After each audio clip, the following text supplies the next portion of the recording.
Greetings, fellow armchair Imagineers. Tiki here. And BlueDragonFive. And Monkey. It's the monkey! Yes, you see, the thing is now, I'm a giant orangutan. You see, this is my method of revenge against Universal for closing my ride! My attraction in which I was a godsend. So, I'm going to give them some vengeance by being a giant ape. And they're opening another con once ride. I'm done with New Man Come, I'm going to tear them down. That was beautiful. That was Take that, Louis Prima.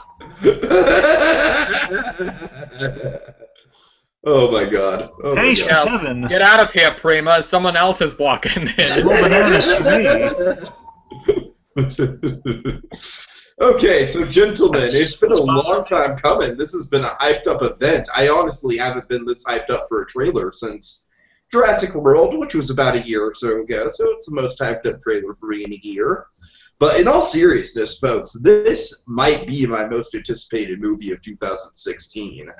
We're talking, of course, about John Faverau's reboot of the classic animated Disney film, the last animated Disney film to be helmed by Walt Disney himself, actually. The Jungle Book, starring an all-star cast of Ben Kingsley, Scarlett Johansson, Christopher Walken, Bill Murray, Lupita Nyong'o, and Giancarlo Idris Esposito. Elba. Oh my god. No, seriously, Giancarlo Esposito is going to be in the thing. Is he really? Yeah. Who's he gonna play? He's playing the wolf, the one that raises Mowgli. Oh my god. This is such an all-star cast that you don't even mention that guy. That's ridiculous. Okay, anyways, how you folks, how you gentlemen feeling tonight? You two. How are you? Doing good. You have the bare necessities? I think I do. It's nice to be here with you, gentlemen. Okay, so right off the bat, we're going to get into it. We're going to get into, like, kind of our initial first impressions, kind of, like, overall, sort of, like, when we saw this trailer, what did we think? So, Monkey, you want to go first? Okay, say it's a little more dramatic than I expected for some reason. I mean, maybe that's something to do with how the original book was, I'm not sure, but... Oh, the original book is definitely dark. Yeah, I can attest to that. Yeah, I had a feeling. So yeah, that, I mean, it's kind of weird in that way. It almost felt with, like, sort of the joke about how about the whole dramatic live-action remake thing, but I don't mind too much, and not just trying to organize my thoughts. But look, it is kind of funny saying you have this whole dramatic thing going on, and then the first celebrity name they put up is Bill Murray. And then he doesn't even get a speaking line in the trailer, which I... Nope. Well, you know, Bill Murray's had some dramatic roles, though. I guess, yeah. Speaking of which, so yeah, I think, like, that moment where Ka says, "Trust in me," yeah, that really won me over for how they're doing Ka here. Like, god damn, that was chilling, intimidating, whatever the word is. Yeah. Yeah. Ooh, well played. It'll be interesting to see how Walken turns out in this version of King Louie, who's apparently giant Louis ape. Kong. Yes, someone put it, yeah. Well, he's the king regardless, you know. True. We'll see what it's like to hear Walken's voice come out of that. I've heard Walken's voice is absolutely insane. Like, I've heard it's a treasure. Oh, it's always a treasure. Of course, but I've heard he really, really does homage to Prima. Oh. But no, does that mean he's going to be a bit right off the bat, I think the big thing to talk about is the giant fucking arm. I was shocked by that. Like, oh my god. Wait, so when you say like a tribute to Prima, do you mean like it's going to be a sort of on the silly side, or? Well, how can you not? It's Walken, so yeah. Yeah, it's just because the way Louis depicted in this trailer came off as super intimidating. So. Yeah, it'd be kind of neat. I'm just guessing maybe a potential way you might approach the role with kind of a walk-in kind of wheel of eccentricities applied to King Louis. Yeah. It might be like, what if you played it kind of like, as just an approximation, like Brando in Apocalypse Now, just like this guy's been isolated and he's kind of gone off his rocker. That's an idea. You know? Yeah, it still is like he break into a musical number now and again, but still, just go off his rocker. Notice in the way he looks hunched over, it looks really intimidating. Good. It reminds me a little bit of like Apocalypse Now Brando. You know? Yeah, he's here. He shows. I'm a kind of a sling of all the drunk. So you come to me and you spoil my dance party. I appreciate that. Look, man, Cup, I'm gonna make an offer. It can't refuse. Coming man's blood fire. You've sent grocery clerks to kill me, haven't you? Okay, that's sort of derailed. Yes. Moving on. But yeah, so I'm kind of, and of course there's still the question of why are we so, looking forward to this one, yet when we see something like these other live action remakes that are being made and these other remakes keep getting announced, why do we initially roll our eyes? I mean, just immediately. We've seen so many bad ones. That's the thing. There's more. Yeah, and some of the ones announced just don't come off so well. I think the one that sets this one apart is, it has a good director, has a fantastic cast, and it looks like it has the budget to back it up. Yeah, probably is the thing. Yeah, of course we know that. So say some of the more just announced ones, which may or may not have a team attached. But even those with a team attached, just the title alone can be off-putting.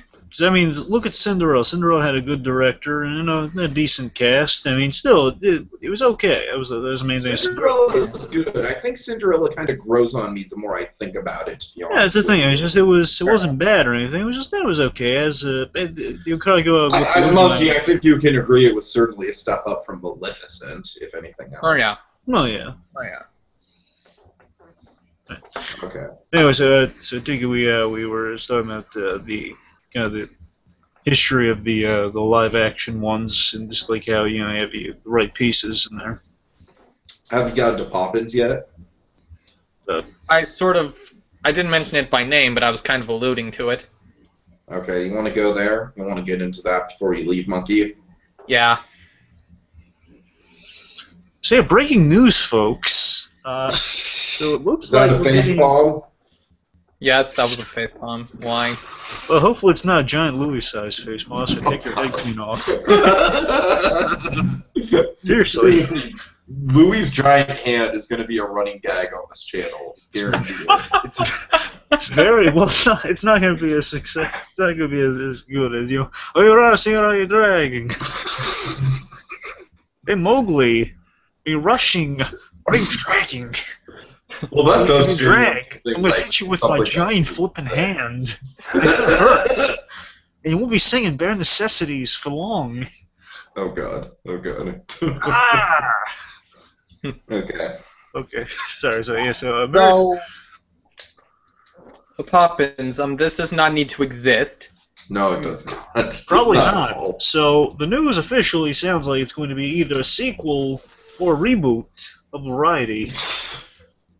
Was it? It's Rob Marshall directing and Mark Shaman and Scott Whitman doing the songs for it. The guys who did Hairspray and South Park movie. This sounds unnecessary on many levels. Super unnecessary. I mean, do we really need a sequel to Mary Poppins? Do we really need that? No. I mean, not exactly. No. I mean, how exactly can they do this? What exactly did P.L. Travers forbid in her will, and how are they getting around it? That's a good question. Well, we know Disney's become a superpower, so they can get away with anything now. It looks like, just they've cornered the market on everything. I mean, Disney, Marvel, they're the only superpower. I mean, did they find a loophole? Because that's sort of what happened with the musical. Was they found a loophole? Yeah. Well, I'm sure they found some sort of. Okay, gentlemen, I have no idea. Well, You have. I have no no idea. idea what's going on with my technical thing. So I honestly. Yeah, that's what. Okay, so But yeah, so we yeah, they have to have some kind of loophole to get away with that. Andy's big. Yeah, I honestly don't know if we'll have time to get through the beat-by-beat analysis of this trailer, so do you want to go through a couple highlights? Aside from Louis' giant hand, I guess. I mean, Louis' giant hand, yes. I mean, I will admit that. I mean, let's talk about just the sheer atmosphere. Oh, God. yeah. Okay, But really yes. quick before I cut out again. In the book, King Louis definitely was the most intimidating figure in the whole book. Even more so than Shere Khan. Really? I didn't read the book. Because Shere Khan was kind of more of a force of nature. King Louis was a psychopathic motherfucker in the book. Hey, so we might not be off. I don't know if you heard this in the whole Marlon Brando angle with King Louis. It might not be too off with I can that. totally see that. I can actually see that, yeah. I'm a psychopathic motherfucker. Give me your empire. And you're gonna see I'm King telling you, Louis. son, you don't want to rise up my ire. And they see from Okay. behind giant King Louis walks out Travolta and drag, and then they dance. Well, see, if I may make an illusion, it's kind of like Django Unchained, how Leo DiCaprio is, he's just batshit crazy more than anything else. It's And basic- I consider Samuel Jackson really the main villain of that movie. It's like if when you break it down ethically. yeah. Okay. So it's kind of like that. It's kind of like Shere Khan is just the force of nature who's just doing what he's doing because he's just the predator, you know what I mean? But Yeah. Louis, he's the one who's really methodical about what he's doing. Okay. So I think we're going to see a little bit of that in the movie. Yeah. Okay, what do we think of Ka? Oh, yeah. That Seriously, already. Monkey, if you have to go at any point, by all means. Yeah, maybe I might peace out now. So yeah. Yeah, for sure. Yeah, Mary Poppins live remake should not happen. I don't even have anything to say about that, except just I would say Rob Marshall's a decent director given Chicago. Having said that, he literally directed the worst Pirates of the Caribbean movies. So, a little mixed on the guy. yeah, exactly. Yeah, and hell, A little bit of a mixed track record. and my God, I just don't see how they could possibly top Feed the Birds. That's a bit of a sticking point Oh, for they're me. never going to. They're never going to. The only way they could do it is like That original movie. they have They're the never going complete. to top the fucking frame in that original movie. The only way they can top it is if they have a complete opposite of Starve the Birds. See, No, I they- don't think so. No, I don't here's the think thing: if they starve the birds, they can come back for a third one, which is feed the birds even more. Yeah, but you're stomping all over Walt's personal favorite song. I know, and I'm not saying they should actually do that. Yeah, of course not. Oh dear. Yeah. Oh dear. So it'll be interesting to see how Jungle Book comes out. How that turns out. When is it? Like This is March or one that something? I'm definitely like. If this is good and Beauty and the Beast is good, Like Beast. then God knows what could happen after that. God knows. Oh, Because Dumbo. quite frankly, I don't. Well, let's not talk about Dumbo. Let's not fucking. Dumbo is just up in the air, quite literally. I know. I mean, there is some sort of little part of me that is interested in seeing Tim Burton's Steamboat Willie, but at the same time. Wait, is that a thing? No, it's just a bit of an. Oh dear God, you scared me. You scared me. Sorry, just a sort of joking my friend and I did. Like, was it, like they'll remake Steamboat Willie with Johnny Depp as me, Depp. Helena Bonham Carter as Pete. Oh, no. Oh God. Oh God. Yeah. Who's Mickey in that situation? Good question. Martin Landau? Oh God. Okay. Anyways. Catherine O'Hara. Nah. Yeah. Danny Elfman. Yes. Yes. In full Oingo Boingo garb. Steamboat Boingo. Oh God. Steam Boingo Willie. Yeah. Okay. Okay. Peace. Later. See you. All right. Uh, all right, folks. So we're gonna try to limp through this here, see what we can do. All right, so there's the big shots in Jungle Book. So I guess overall, building towards that. So yeah, going into this again, bear in mind I haven't really read the book, but I knew it was based on a dark thing. Disney pretty much said, it was taking the name pretty much and just kind of throwing all that out, just telling our own story, make it more uplifting, more kind of marketable to the audience in a good way. You told a good story. Anyway, so my expectations for this and seeing this trailer, really. It was half. It was half what I was expecting. Half of it not so. Like half of it was completely unexpected. I expected the visual spectacle. I expected hear some good voice acting. Got that. And the visual spectacle. CG looks really good. So that half was there, and the other half just completely shocked and surprised me. How it's an interesting take on it that apparently seems to be a good blend. Seemingly, bear in mind, it's a trailer. Seems to be a good blend of the darkness and the drama of the book, with kind of the appeal and just given the end of the trailer, it looks like there might be some lightheartedness and at the very least kind of some visual spectacles. Jungle Book. From an animation standpoint, it was very understated. It had a lot of great animation in there, of the subtlety of it felt real in the movements. It felt really restricted in a good way. Like these are actual limitations. As you can see this as a kid in a jungle, is how it would move. Yeah, this is an endurance test. This is fun. Okay, good. We're still on this picture. Yeah. So whenever you come up with a little thing, it gets obscured. And this is an endurance test, folks. So let's see. All right. Trying to find the train of thought here. All right. So anyway, the original Jungle Book was an animation marvel in that regard. I mean, one of Disney's last films still had a lot of impressive things to say. It still was very.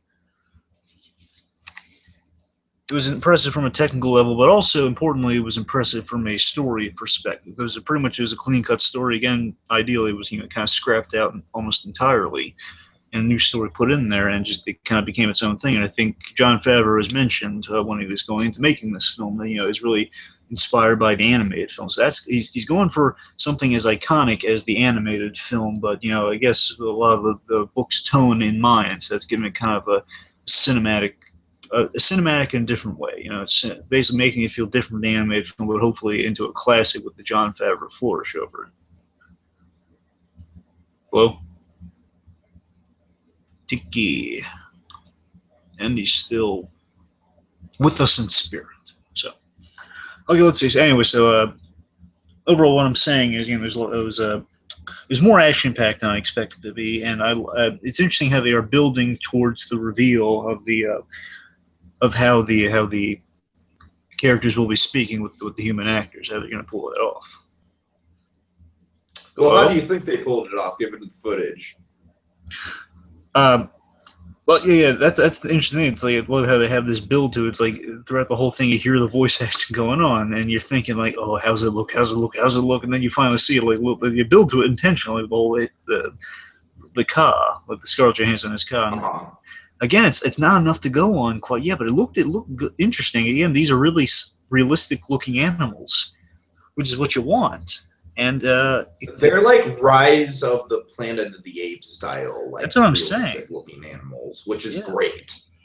I mean, it looked good from one character for one sentence, but I just want to see how it's going to go with the rest of the characters, all the different mouth shapes and different. The D23 footage definitely showed Baloo singing Bare Necessities, which we got a cock tease of at the end of this trailer. Yes, that's what I'm really waiting on. I want to see Baloo speak as Bill Murray. That's what I'm waiting to see how they pull that off. That's going to be the big turning. And I think they're smartly holding off on that because they know it's going to be one of the big grabbing points to see how much can we buy into this. So if you're really going uber realistic with with kind of this world with these visual spectacles, and you're still going to have talking animals, and how you're going to sell us on talking animals. And I think Faverau has a good shot of it, but it's going to be a tough thing to pull off. And I think just a little glimpse we had here shows that there might be some potential for it, but I still need to see more to jump fully on board with it.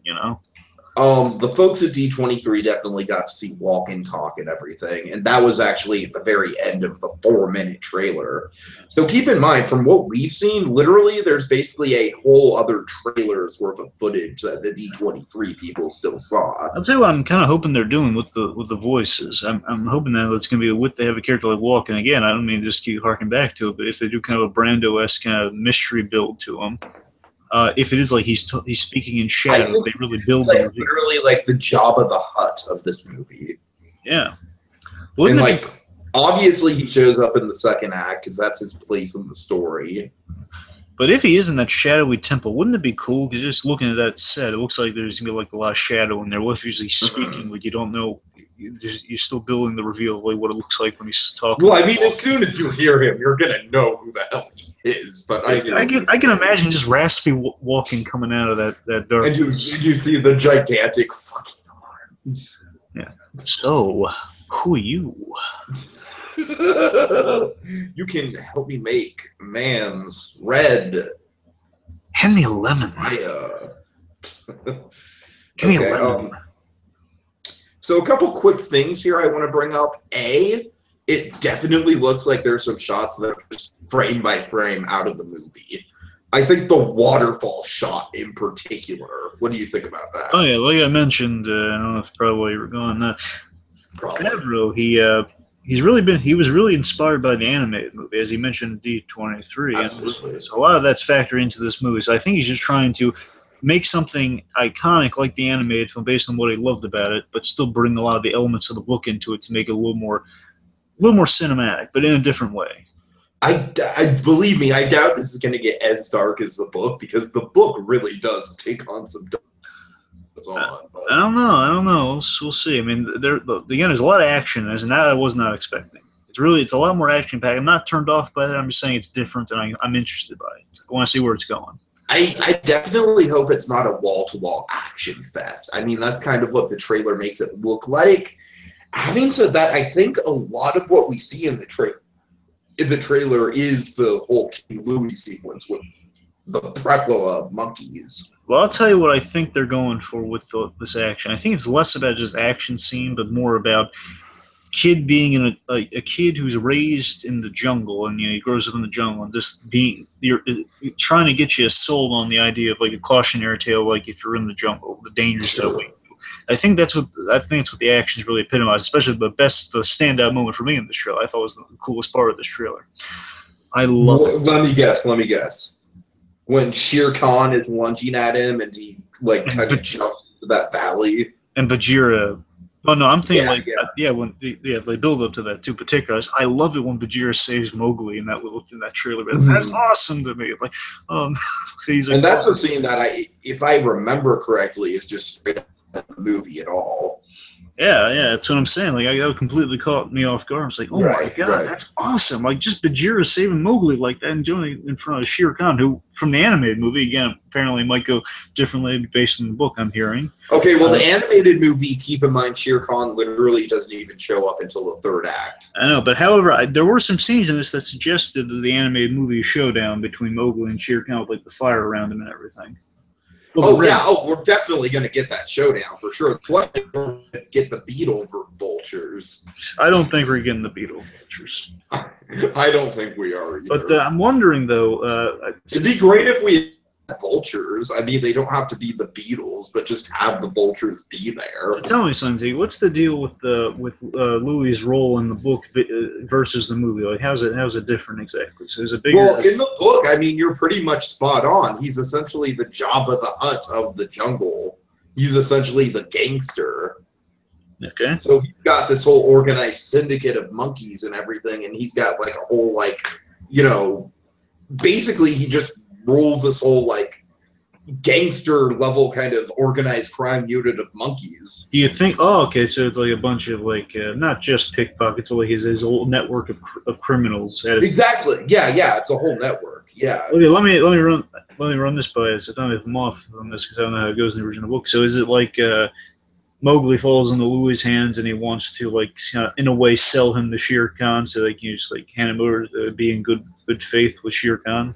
No, I don't think so. It's been a while since I've read the book, but I think in turn the Disney movie did get his motivation down, in that he doesn't want to strike a deal with Shere Khan. He wants to beat Shere Khan, so he doesn't want to give Shere Khan anything. Shere Khan is like his, he's like his gangster rival. So it's kind of like Moroni and Falcone, essentially. Exactly.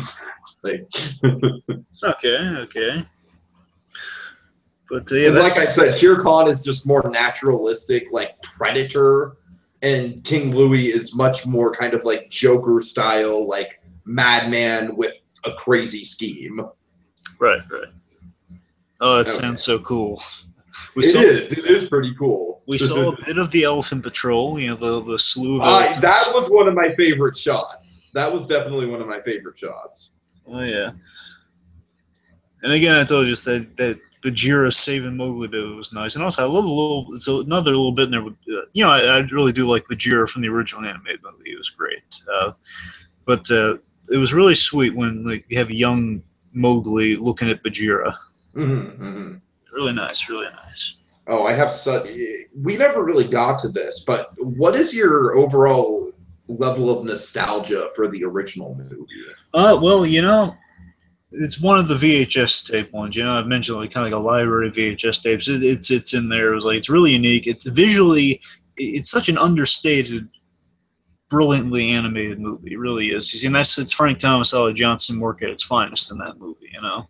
I love the backgrounds in that movie. I love all the waterfalls and everything like that. And it seems to me like this new movie is definitely going at lengths to kind of recreate that sort of atmosphere, make it even more kind of like dark and kind of like dripping with tension and everything. Well, the best thing in that movie is in that story is it's the relationships and just absolutely. That's the thing. That was that, and again, just the brilliance, like the subtlety of the animation in that movie. Too. It feels so realistic. It's like Mowgli being shoved up that tree.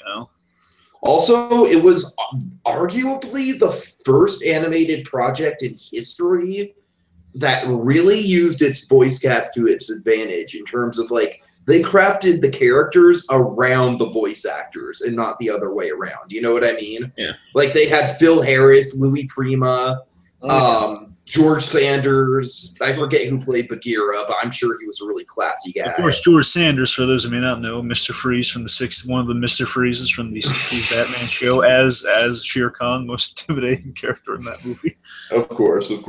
But you know what I mean, though? That movie was really kind of the original, years later, a movie let's say Shrek or Aladdin or something like that would come along and can kind of emulate that formula of casting towards a specific role of the voice actors and casting kind of shaping around the celebrity. But the Jungle Book did it way back in the 60s. And the Jungle Book was kind of revolutionary for that. Well, and this movie's doing it now. It's kind of it's doing the same thing. Exactly. And the cast is just perfect.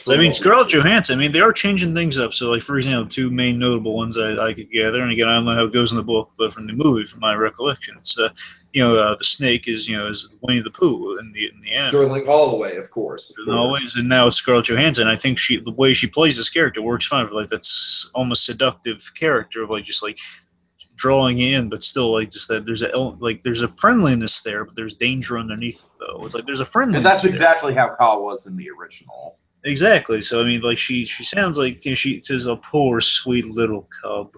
It's sounds like, oh, this is kind of a friendly person, but then of course there's that menace. It's a giant snake. Yeah. It's a giant python. So it's still danger there, but still it sounds so alluring, though. And also the other one would be Giancarlo Esposito as the wolf, who I believe was female in the animated movie that raised Mowgli. Now it looks like it's going to be. No, there was a wolf couple that raised him in the. Couple. Okay, never mind then. But I'm pretty sure Lupita Nyong'o is going to be the wolf mother. Okay. Yeah, and then I guess Giancarlo is going to be the father, which. Like I said, it's the cast is so freaking huge that you don't even have time to mention him. Oh yeah. I think the let's just say I think the integration of the speech with the animals is going to look a lot better than something like Zookeeper with their celebrity voice cast. Oh, dude! Don't even bring up this movie and Zookeeper in the same sentence. Come on, that's a low blow. Look, when I say that, I mean, believe me. This movie is not going to have any TGI Fridays product placement. You know, say what you will, but because Kevin James is the star in that one, there were elements of it that were okay. I'm sorry, I'm not a Kevin James fan, so I'm not going to go by like, because Kevin James was in it. I'm just saying, in comparison to the other crap that company produced. Anyway. All right. Anyways. My points. Heck yes. Let's see. You know what I really want to bring up is. Well, I want to ask. Huh? I was going to go on.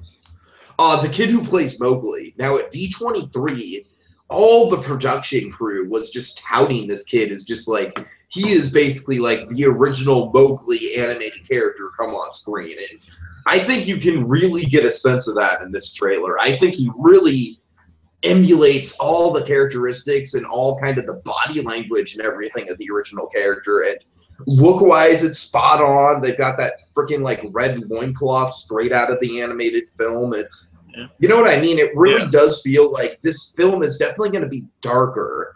I mean, let's remember the movie that Disney decided to tag onto this from the studio of. You know, they decided like Pirates of the Caribbean. And that's kind of like their comparison piece to this movie. So we're going to go for that kind of style. You saw Mowgli jumping around those vines, you know, on those tree limbs. Which I'm sure is probably when the monkeys are kidnapping him. Probably.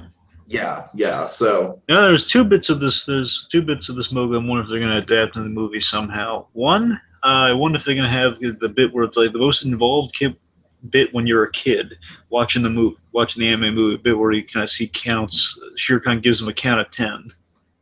And he just like an idiot, he just stands there, so cocky. He just stands there and says 1, 2, 3. I wonder if I don't think they're gonna have that bit in there, but I'm just saying, so if they had a bit like that, and there was Shere Khan just the most intimidating, yet calm in a scene, you know. Yeah. But the other bit though, here's what I'm really wondering. I'm not sure how this goes in the book, so maybe you can fill me in on this. How does the book end? Okay, basically, the first part of the book ends where the movie ends. And then there's a whole other part of the book where Mowgli's in the village, and they very, very, very, very, very, very, very loosely adapted it for the Jungle Book too, but of course it was just crap. Yeah, I remember that. Yeah. But I'm asking because as good as the original Jungle Book, darker shit goes down in the second half of the book that I won't even get into. Because I mean, look, as good as involving the human characters. I mean, as good as the original Jungle Book is, you know, there's still the ending's a little wonky for me. It's like, I disagree entirely. I think the ending is fucking amazing. No, I'm saying not the. When I say ending, I mean like the bit where he's entranced by the girl and he leaves. That's what I'm talking about. I'm not saying it's bad. I'm just saying I still don't know how I feel about it. You know, it's just like... Dude, okay, my dad can tell you stories. Now, look, to be fair, it's been a while since I've seen it, so be nice, okay? No. Hear me out. My dad can tell me stories about, like, how emotional he got when he saw that movie for the first time and how into the relationship between Mowgli and Baloo that he got. Oh, that's what I'm saying. That part's great. I'm just saying the fact that he kind of goes with the girl over him. But that's what I'm saying. That's the emotional punch of the whole damn thing. The whole movie is kind of building up to that moment, and it's like it's fucking like growing up in a way. It's a metaphor for growing up. I honestly think it's one of the most understated, kind of powerful moments in a Disney movie, to tell you the truth, and no one really ever talks about it. Well, it is powerful. I don't know. I'm just saying, with that in mind, it's damn powerful. That's what I'm saying. It's damn powerful. You go through the whole movie trying to prevent Mowgli from being human, but in the end, that's exactly what Mowgli needs. It's exactly what he needs the whole time. It's exactly what they've been running away from. I think it's a fucking beautiful message. I'm sorry. I don't need to go off on that rant. That's what I'm saying. I mean, like, the Baloo part of that and all that stuff factored into it's brilliant. But I'm just saying that great ending with Bagheera and Baloo dancing into the sunset. So come on. That's what I'm saying. I don't know. I'm just saying that. How can you argue with that? That's amazing. Saying all of that is great. I'm just saying that the action itself, just suddenly being entranced by the girl wandering in the thing. It's always like, it just feels a little forced. Not that it's bad or anything. I'm just saying, it's the way it's. I'm saying the action is brilliant. I'm saying the way it's carried out. I guess it's just for me. It's like me and my dad. We're both kind of like emotionally connected to that particular moment. Because that was a defining part of my dad's childhood. Believe me, he told me about that over and over, just how crushed he was. So to me, I think the fact that it gets that emotional reaction out of you is exactly why I think it's such a strong scene. Right. I don't know. I mean, don't get me wrong, it's a brilliant scene. And again, it's the. You know what I'm hoping for, though? I'm hoping that in the movie, the girl character kind of pops up here and there. Not necessarily as a side character, but more so as like almost just sort of like a presence off in the distance. You know what I mean? Like he keeps noticing her. So I guess that's probably your problem, right? Yeah, that's all I'm saying. I'm saying it's like a little last minute. Just like the way again, it's the idea and the stuff attached to it is fine. It's like such a sudden thing. Even look, to be fair, like give me some credit. Even Ollie Johnson had some reservations about thinking some similar things with that. He thought it was like a little But that's what I respect about Walt era movies is that they really had the balls to just punch you in the gut. Yeah, well, I mean, he had reservations because he went for the girl. He went for the girl. That's the only part of that I'm talking about. It's just kind of like he suddenly gets goo eyes for the girl and he walks off. Yeah, but like I said, I think that's just a beautiful metaphor for growing up, though. I can't think of a better metaphor for growing up than that. I think your idea, like, it's just she pops up now and again, might legitimize that more. I'm just saying, I wonder how. That's what I'm saying. That's what I'm saying. Just establish her more as a presence, and I think you're good. Yeah, I'm just saying the way it's carried out. Keep in mind, Disney movies in general were structured kind of like that. I mean, like, look how much the screen-time the prince from Snow White gets. Yeah. And look, what I'm saying, this is like a small gripe. Does it hurt the movie at all? By no means. No, not. Of course. I'm just saying it's like a little bit of like, it's fine. I'm just saying, it's a little off. That's all I'm saying. It's like, to me, it's a little And I've grown up just having that movie, having that scene being emotional. Fair enough. So I'm emotionally attached to just overall, the movie also, again, it's a brilliant movie.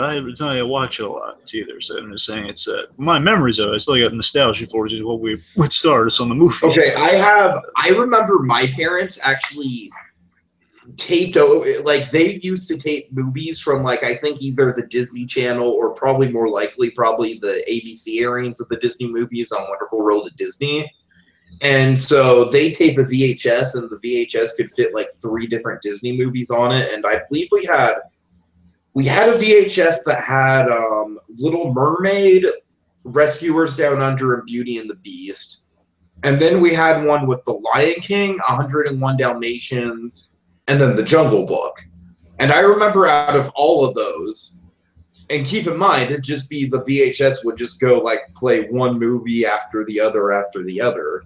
Out of all those, I watched The Jungle Book the most. I was just totally transfixed on the atmosphere of The Jungle Book as a little kid. I really was. Yeah, for me, the most nostalgic bit for me is just, again, Baloo and Bajir are some of the best characters in that film. It's just that moment where they have that little... And they've got a great dynamic. They've almost kind of got a Sam Eagle and Jean Pierre dynamic. They have it's kind of interesting though. They're both the surrogate fathers to this kid in different ways. Right. It's such a brilliant dynamic for a relationship. My favorite bit in there is Ben Kingsley and Bill Murray. Again, sort of thing. Those are the perfect people to get for those roles too, because one's like more legal, and the other one's just like the most like the coolest dad ever in a way. Exactly. And with that, what my favorite moment is just that I love that bit where it's like just they're having this really adult conversation about what's best for Mowgli. Says, I'd do anything for that kid. He's my own cub. Oh my God! And the sun comes up, and it's today. Now. Yeah, it's morning now. Oh, that's what I'm saying. That's the feels, dude. The feels. That's the most. That's such a brilliant moment. The movie is very the acting on Baloo in that moment. Again, all Thomas and Johnson there. It's all Thomas and Johnson. Again, it's brilliant. And of course, Phil Harris's performance as well. So that movie is just a testament to some of the great understated performances and the little animation ticks. It just worked brilliantly. Anyway, so I guess like some rounded off some moments for the trailer, I guess. So it's their nostalgia out of the way. Well, I mean, I do think that King Louis is just kind of the standout here. I think he's going to be what everyone's talking about. I think, again, the size. Why do you feel the size? Was he that big in the book or what? Not that I can recall. I mean, he was pretty damn big in the book, but he wasn't like King Kong. Yeah, that's the thing. What do you feel about the size of the thing? Honestly, I'd have to see a full body shot. Because we haven't really gotten that yet. We've gotten him sitting down, and then we've gotten him standing up in the shadows. Yeah. But we haven't really seen him, like, full top to bottom yet. So, I don't know. I'd have to see him, like, in scale of other things. Well, speaking of Bajir and Baloo a few moments ago, there's that great awesome shot of Bajir and Baloo versus an army of monkeys. Oh, my God. Yes, yes. Yeah. I want to edit this trailer and just have literally every monkey in this trailer have monkey's face. Just monkey's still face. Oh dear. Oh dear. Okay, anyways. Yeah, I definitely think some of the standout moments for me are just kind of the moments that emulate the original, like like Mowgli swinging on the vine from the waterfall, and even Kaa. Like, in spite of the gender change, I think that the shot itself is just like, it's perfect. And I gotta tell you, in terms of the visual style, it's an inspired choice. The way she plays that character. I mean, she's selling me on that version of that character. I mean, the Scarlett Johansson version. It's just the performance. I think the performances are going to be there for all of them. I think just again A-list cast, absolutely. Oh, for sure. It's such a cool bit at the end of the trailer when you just have, like, in black and gold, just like list all the actors. Like, it's an A-list name. Here's all the actors that you're not going to see fucking talk in this trailer. Oh, Scarlett Johansson. Yes. Oh God! If there's anything wrong with this trailer at all, and I totally get that they're milking it and they're advertising it and they're, like, just kind of like drawing out the suspense, but if there is anything wrong with this trailer at all, I do think they should have given us at least one Bill Murray line or Christopher Walken line or Idris Elba. One of those three, because I think, or Ben Kingsley. One of those four. I don't know. Okay, as great as Scarlett Johansson is, and they do frame the trailer around Scarlett Johansson in a way, I especially feel like Walken and Murray are kind of like the two really, really big draws, and everyone's super excited about seeing what their performance is. I'll tell you what the trailer could have used, and it would have been freaking awesome.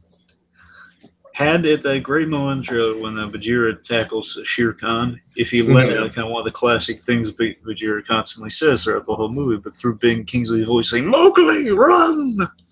Oh man, that would be awesome. Had that been your big reveal moment of how it's going to look when they're talking about just hearing? Oh yeah. Mowgli, run! Oh dude, that movie's so nostalgic for me. Speaking of nostalgia, let's talk about this real quick. So, in case you didn't know, so what has been announced, so just with the tone of the movie. So again, one would just look at this trailer and think it's going to be a dark, action-heavy tone, but there is going to be some humor nods to the original animated film throughout the whole thing, because again, that's what kind of inspired it. There are going to be new songs written for this movie, along with Bare Necessities, and they are written all by Richard. What about "I Want to Be Like You"? Well, I'm just saying there are new songs being written. I don't know how many of the old songs they're bringing back, but it looks like they're writing new songs. I would hope that "I Want to Be Like You" is in there. Come on, it's Walken. I'm just saying, we have to see how intimidating he is. I say if he's crazy, why not have him sing? Are you saying if they try and really hype him up as intimidating, then having him sing maybe it would kind of degrade that a little bit? Again, I'm saying, I guess as I've been saying the other day, I'm saying just make him crazy like Brando Apocalypse Now with the Jabba the Hutt presence. Oh dear. That's what you got to do. I'm saying that's just in the shadow like that looks exactly like Brando. Believe me, I have no doubt that one way or another he's going to be the most memorable thing about this movie. I have no doubt in my mind. The one thing we're hoping for is that he is memorable in a good way, not memorable like Helen Button Carter and Alice in Wonderland. Oh dear. Like the funky looking queen. That's what we're hoping she does. The sad thing is she's actually one of the characters in that movie that was closest to the way she was actually portrayed in the book. And it's just sad now. I know. Okay, but point is, Richard Sherman, one of the Sherman brothers himself, will be writing some songs for this movie. No shit, really? Yeah, and apparently a lot of new songs in that. So we don't know how many of the old songs are being brought back aside from bare necessities. But Richard Sherman is writing new songs for the movie. Yes. So Tiki's awestruck right now. No, he's actually not here, but he'll be back in a moment. Anyway, so yeah, so Richard Sherman, he's writing some new songs, and it's kind of poignant. You know, he and his brother wrote the songs of the original movie, again bearing necessities, pardon the pun. And it's Richard Sherman writing some new songs. It's gonna be weird to hear some new songs attached to it, but musicals do it all the time when they have adapting their things. Sometimes they'll add new songs for whatever medium they're on, whether it be Broadway or in film or TV show, however they're going to do that. The songs will be added or deleted or changed. So that's kind of the same vein. So we'll see. I mean, if Richard Sherman's writing them, I'm sure we're going to have some good charm with that. It's going to be kind of hopefully capture some of the vibe in there. I'm wondering if Faverau is going to use it right and have it be like that's kind of how you get the nostalgia from the old movie that kind of inspired all this, and just kind of get some lightness in there. Damn, and we were on a good clip too. Yeah, so I was just saying, having Richard Sherman do Mary Poppins would potentially give that movie some clout as well. Wouldn't you think? I don't know. I don't think there's a lot that could save that idea. I think it's got more potential than Dumbo. I think there's a lot they can mine from the books, at least. I don't know. Look, I'm not entirely looking forward to it. I'm just saying it's. I think we're picking between rotten apples and rotten oranges. I don't know if they really have. I think so too, but at the same time, I'm very enthusiastic about this particular movie. Like I said, I can't think of another movie in 2016 that I'm looking forward to more than this one. Can you? I can think of several for me. But, let me guess. Finding Dory. Well, I mean, I said several, so there's a lot more. I mean, there's Deadpool, there's Batman v Superman, Captain America: Civil War. Batman v Superman. I mean, I'm into Civil War, but I'm into this even more. So, anything else? Deadpool. Deadpool. I mean, you've got. Been waiting 7 years for Deadpool, so yes, I'm hyped very much so for Deadpool. Deadpool is essentially your Jurassic World, so yes, I'll let you have that. I've been following that thing since the inception almost. I mean, it's been around longer than 7 years. That's when they say, "Hey, let's just get licenses to characters." At that point, that's when they're saying with that one. I just hope this thing's not a disappointment. I just hope this thing really delivers because it's definitely getting a lot of clout behind it. Jungle Book. Yes. Making sure, but yeah. Look, I think with Faverau behind, he's putting a lot of love into this because remember his last movie he did was Chef, and that was a real passion project for him. Him saying that because that was really kind of an autobiographical movie. Him saying I've done these big things before, now I'm just doing something a little more quiet indie type movie, and now I can show you that I can get back to that stuff. I can really take some time to do my own personal stuff. That movie actually made quite a decent amount at the box office. It stuck around for quite a while. It's a good. I've seen it. It's a good movie. Yeah, I still need to see it. I mean, it's among the plethora of movies I need to see. But I recommend it. It's good stuff. There's great performances in it. Yeah, I'm sure. Anyway, so I'm just saying, it shows you that Faverau, he still got it with these movies. He's just really putting his heart and soul into that one. So I think just seeing that movie alone, if he says he's really inspired by the Jungle Book, I think he's got a lot of heart in this movie, given seeing all the great names he's acquired for this movie. The Jungle Book is definitely a movie that's near and dear to a lot of people's hearts who grew up with that movie and who were in the age group when it came out. And I can attest to that because my dad was in that age group. So, I assume, Faverau in the age group also, and it's a big nostalgic linchpin for him with Disney, probably.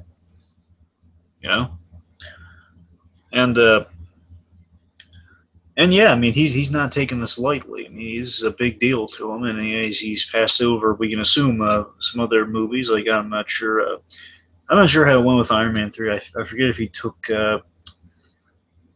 You know, I heard him in an interview say something about why he didn't take Iron Man 3, but I cannot remember for the life of me at the moment. But it's probably just, I don't know if it was just because he wanted to do Chef, but I mean, he appeared in the movie, so just, and anyway, my point is, you know, Favreau, he's doing some, Favreau's been doing some acting in the meantime. So he's doing stuff a little bit of everything there, and then the Chef has done some acting, writing, producing, and starring. So now it's just him back to full on directing. And I don't know if he wrote this or not. But, you know, he has a hand in it with getting, you know, in the casting. There's a lot of familiar people he's worked with before in this movie. So you know,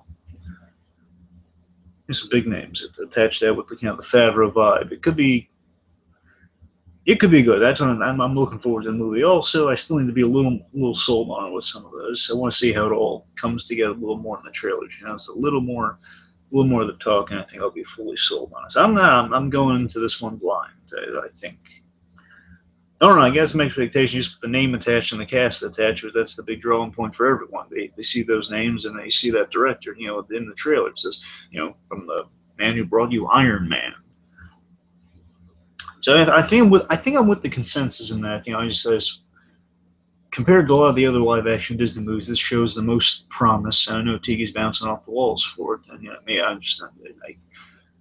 I'm going to give it a chance. You know, I think I'm going to give it a chance no matter what. But I would love to see it get more hyped with some more trailers. You know, more trailers or something. Just get a little more hyped by it. You know, I'm sure the minute Bill Murray says something, I'm going to be sold on this movie. I'm sure Bill Murray or Ben Kingsley. The minute they say something, I'm going to be sold on this. I just hope they have the heart of the animated movie in this. That's the big thing. It's a big thing I'm waiting for in this movie. If I can just be sold on that heart along with those other elements I mentioned, just that heart will sell me on the movie. You, sir, are great at keeping up my slack. I appreciate you. Okay, so I think we should probably end this before. Well, we gotta mention the last bit. What's the last bit? The bare necessities. Okay, and the D23 footage, we literally saw Bill Murray singing it and the kid dancing on Bill Murray's stomach. We were robbed of that. Like I said, we got a cock tease of that. Well, here we got the ending of the song, the whistling of the last notes of the song. Right. So yeah, I'm hoping. I think it's just Favreau's way of saying, like, you haven't seen anything yet. It's pretty much him. See nostalgia. Oh man, this is like here's just a little glimpse of the nostalgia that this movie's going to offer. So I'm saying, guys, this is going to be something that's going to be based a lot on. There are going to be a lot of elements from the book. It's going to be different than the Jungle Book movie, but it's going to have a distinct feel like that book. It's going to make you nostalgic for that, but also bring you something a little new you haven't seen in a while or probably haven't read in a long time. And you know, we're gonna have songs, and don't worry, this is a little taste of it. I can't give you it all yet. You know, this is a teaser. You're gonna see. You get a full trailer, you're gonna be blown away. But right now, it's a little taste for now. Exactly. Okay, well, I think I've said my piece on it. I'm very excited for it. You know, like I said, I personally, I've got to admit it, BlueDragonFive. Outside of Guardians of the Galaxy, I am a little burned out on superheroes. I just am. It's just kind of a reality. So we'll see how it goes. I mean, don't get me wrong. I'll see Deadpool, and I'm most excited about Deadpool out of all the other ones. But I don't know. The Jungle Book just seems unique to me. It just seems like this type of movie where the director is just really going above and beyond to provide this experience. You know what I mean? It's definitely a huge passion project. So that's what gets me excited. And we know Favreau, when he commits to a movie, it ends up being something else entirely. Exactly. In a good way. I mean, it ends up being like something phenomenal. I mean, Elf is like pretty much, it's essentially a classic. Whether you like it or not. I would say so. Whether you like it or not, it's ingrained in the culture. You cannot wash that away. And it just became an instant classic when it came out. And that's something that we say he put his heart and soul to make it a Christmas movie. And he succeeded in that. And just with the other stuff, of course, Iron Man gave us the whole Marvel Universe. If that movie bombed, we'd have no Marvel Exactly. Universe. If Iron Man had not done as well as it did, God knows where. I mean, Kevin Smith loves John Faverau to pieces, and he loves the original Iron Man to pieces. And I can't blame him for it. But I mean, he always sells you on the idea that had Favreau is the linchpin, whether anyone admits it or not, he's the linchpin to the Avengers universe. Because again, he gave us that first movie, and he's the one who held out for Downey Jr. So when Favreau sticks his guns to something, he really sticks his guns to something. And The guy's multi-talented. You know, he acts, he directs, he writes. The guy's Yeah, a jack of all absolutely. trades. I thought he was one of the standout parts of Iron Man 3, even though he didn't direct it. Yeah. Okay, so any final thoughts on this, or should we? Again, I think I'm a little more with the consensus for basically like I have a lot of sales for the Jungle Book again. Faverau's credentials and the voice cast alone, that's enough to kind of get my interest in it. I think I'm going to see it definitely, but regardless, I'm going to see it just based on that alone. But I think I'm to be truly sold on it. Just the two elements I kind of said when you came back on is that I need I want to see the integration of the voice with the animals a little more. And I hear you. That's one of the things that I felt was a little lacking in this trailer. Which I'm sure once we see, because apparently we have that footage and it's amazing according to the D23 crowds. Exactly. So it's on its way whenever we get the first trailers. That's really just we're waiting on that. Right, and this definitely felt like more of a teaser than anything else. And they go a little broader as long as they have the heart that again with the scenes like the whole that kid's my cub. If they have like a tenth of that in this movie, I think if they have more than a tenth, it'll be even better. And if they manage to recreate the emotion, then my God, we're looking at a classic here. Okay. But yeah, I'm very excited about it, and not much to say, so... Those are the bare necessities, folks. Yes. And without further ado, Man Cub, I want to strike a deal with you. I want you to give me man's red fire. And then I'm going to sing a song that'll become quite catchy in every ska band. What a walk like you. Talk like cover you. It. Ooh. You see, it's true. Someone like me, can learn to be like someone like you. Good night, everybody. Ooh.